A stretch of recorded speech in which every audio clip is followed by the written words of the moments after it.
Hi, I'm Elle, intuitive wellness coach and law of attraction practitioner. And what I found is that manifestation works in cycles. So, to achieve consistent manifestations, we have to be aware of each phase of a cycle and how to channel these energies towards the outcomes we desire. We don't want to be manifesting something great and then losing it or going backwards in other areas of our life or self sabotaging. So, here are some tips to help with consistent manifestations. The first one is around feeling ready. A lot of times we think that to gain and sustain a manifestation, it will require us to have a certain level of effort. And when we know that something new is going to require us to expend energy in a new and different way, it can create an energetic or mental block where we don't even get started manifesting a dream or a goal because we are unfamiliar with what kind of discomfort it may entail.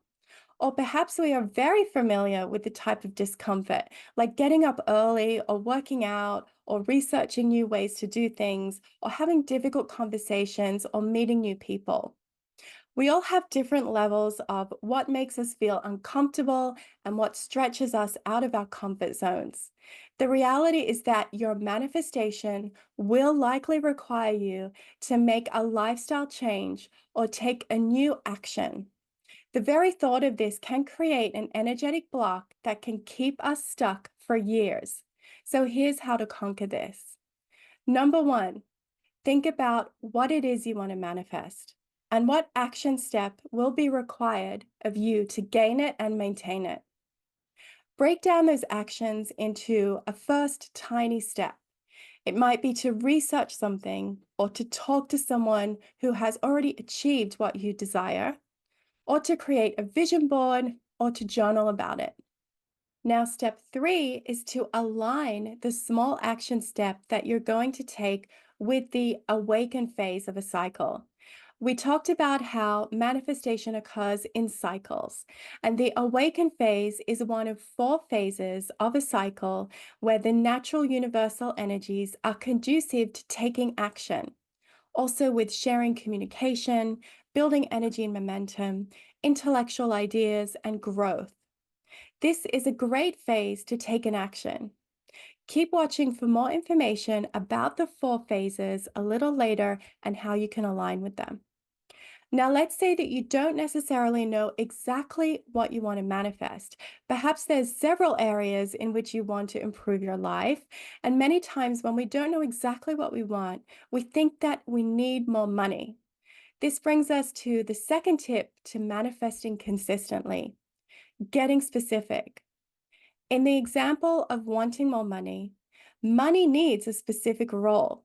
So when we work on clarifying what we want money for and feeling good about what we desire to manifest and feeling worthy of that, then things begin to manifest more quickly and in a more sustainable way. So if you're feeling really vague about what it is that you want to manifest, or thinking that it's something really broad like money, then you can work on defining your desires in a more specific way. Know when to tap into your intuition, and that is during the attune phase of a cycle. For thousands of years, women have been approaching this as a sacred time and a sacred phase of a cycle, and withdrawing from everyday tasks to tune in to their intuition and to a higher wisdom. This is accessible in moments of quiet and rest. This is a lost art, and we are now finding ourselves within this on the go culture with nonstop stimulus and activity. So it can seem counterproductive to find a quiet time. But this phase of Attune can be used as a portal for tapping into your heart and soul desires. So the first step is to find out when the next Attune phase is happening. And it can be different times for everyone. So I've created a free download to help you to get familiar with the manifestation cycle and to know when the phases are coming up. So just go to cyclemagic.com to download your free Cycle Magic system.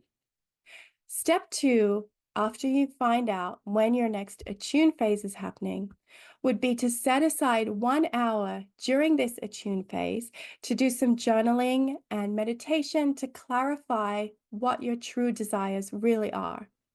You really want to think of what makes you happy and not to be influenced by what you see making other people happy.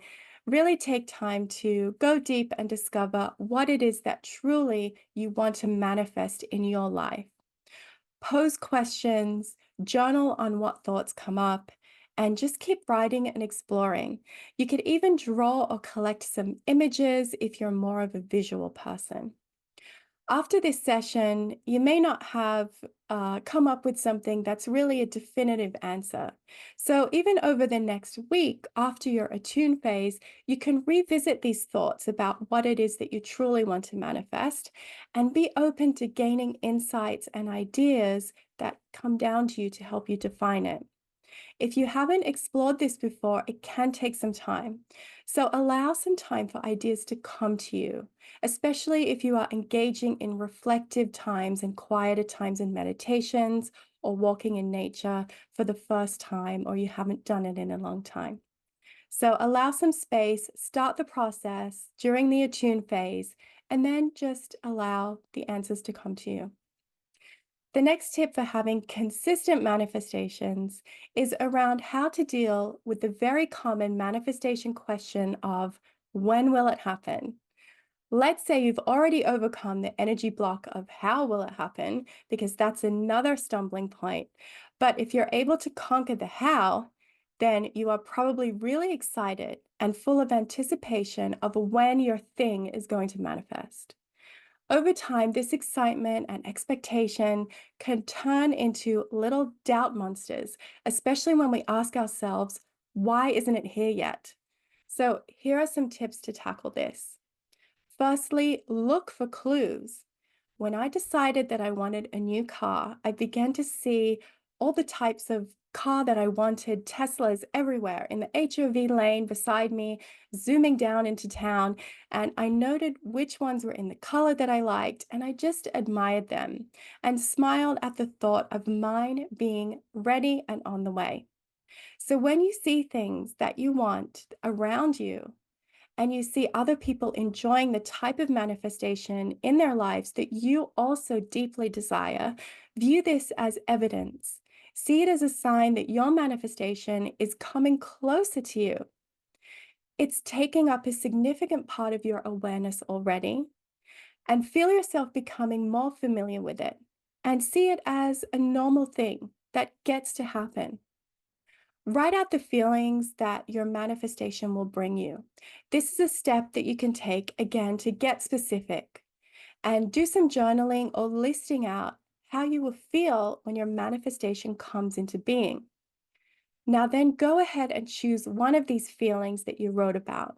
Perhaps it's happiness or relief or restfulness.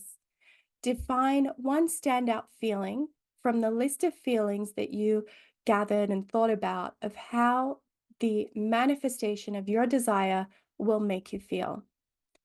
And then I want you to think about an activity that you can do easily in life right now to stir up this feeling. It could be something simple. It doesn't have to take too long or cost too much. But come up with a little activity or a place to go that makes you feel excited or at peace and harmony, or whatever it is you desire to feel through manifesting the thing that you want. Align your activity with the thrive phase. This is a time in the universe where the energy is conducive to expansion, amplifying your feelings into a ripple effect that can help you to attract more of that particular feeling into your life with consistent practice. Manifestation works in cycles. We can have periods of excitement and gains, followed by more of a groundedness and routine and normalizing the manifestations that come into our lives. There's a time for celebration and sharing our good feelings once we've manifested something and really appreciating it fully. There's a time to rest and digest before manifesting the next level of your desires. Consistent manifesting is not compatible with being a control freak. I had to give that bad habit up in order to surrender and co-create. You have to give up on knowing what the big picture will be and how things will come into fruition, largely because it could manifest in a better way than you originally thought. Taking small steps and relinquishing control and the need to know how will help with manifesting because it's not a logical game. It's a dance between the physical and the metaphysical. So there will always be elements to manifesting that you just won't be able to wrap your brain around. And we have to be okay with that and make peace with the magic. And why not? We have to do away with our rigid schedules, have flexibility in our personal schedules to incorporate the habits that will support our desires in rotation over a month, not all packed into one day, and to allow room in our schedules to play and explore and for our curiosities. This again will sound counterproductive, but it can be a shortcut. So, when we're thinking about manifesting, we don't want to tackle it in a hustling way where we're simply trying to make things happen. We need to get in tune with the cycles of manifesting and allow space for us to rest and to follow our passions because these can become clues and become shortcuts into getting into the feelings that we want to feel to attract our manifestations into our life today. I'm wishing you very happy manifesting, and may your manifestations be consistently improving your life, and may you share that good energy with others. To get familiar with these energies of each phase of the manifestation cycle, grab the free download of the Cycle Magic System at cyclemagic.com. Thanks for watching. Don't forget to like and subscribe for more manifesting tips.